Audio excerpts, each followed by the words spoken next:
और इसी बीच कैबिनेट विस्तार को लेकर एक और बड़ी खबर जो कि बिहार से आ रही है। आपको यहां ये जानकारी दे दें कि सूत्र ये बता रहे हैं कि जेडीयू को कैबिनेट विस्तार में एक सीट मंजूर नहीं है।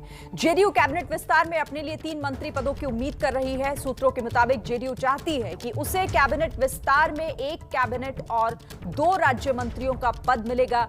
अभी तक की खबर के मुताबिक जेडीयू से पार्टी अध्यक्ष आरसीपी सिंह को मंत्री बनाया जा सकता है, लेकिन इस एक सीट पर जेडीयू तैयार नहीं है, मंजूर नहीं है उसे। वो चाहती है कि कम से कम 3 पद मिले, जिसमें 1 कैबिनेट मंत्री और 2 राज्य मंत्री। सीधे इस खबर पर ज्यादा जानकारी के साथ रुख करेंगे। हमारे साथ मेरे सहयोगी प्रकाश हमारे साथ जुड़ गए। प्रकाश, एक सीट फिर से वहीं पर यह बात, क्योंकि पिछली बार भी यही हुआ था, जेडीयू इस बार भी तैयार नहीं एक सीट पर।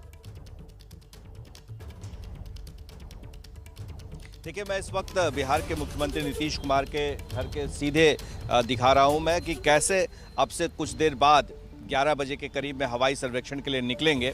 लेकिन जो हमारे सूत्र हैं वो ये बता रहे हैं कि पिछली बार जब मंत्रिमंडल का विस्तार हो रहा था तो उस वक्त एक सीट सांकेतिक तौर पे दिए जा रहे थे, जिसे नीतीश कुमार ने इनकार कर दिया था। और पटना आने के बाद उन्होंने कहा था कि ऐसी कोई चाहत भी नहीं है मंत्रिमंडल में शामिल होने के लिए, एक सीट का कोई मतलब नहीं बनता है। तो जाहिर है कि वो बयान क्या अब तक पीछा कर रहा है। जाहिर है इस बार एक बार फिर से जब मंत्रिमंडल विस्तार की खबरें आ रही हैं तो उसमें जो हमारे सूत्र हैं वो ये बता रहे हैं कि कम से कम 3 मंत्री पद के सीट चाहिए, 3 मंत्री कम से कम होने चाहिए, जिसमें 1 कैबिनेट और 2 एमओएस भी चलेगा, यानी राज्य मंत्री का पद भी स्वीकार किया जा सकता है, लेकिन 3 से कम नहीं।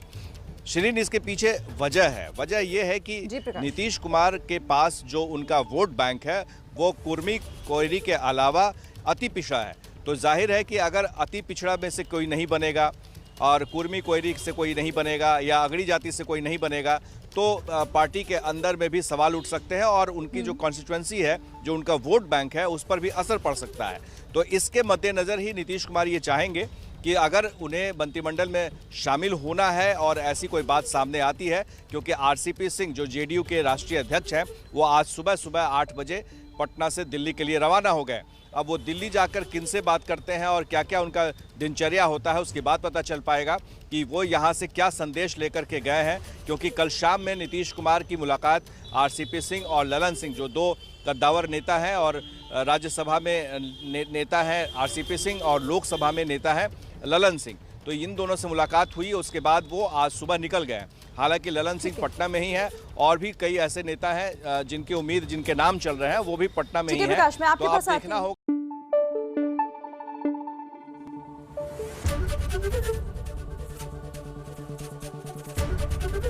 एबीपी न्यूज आपको रखे आगे।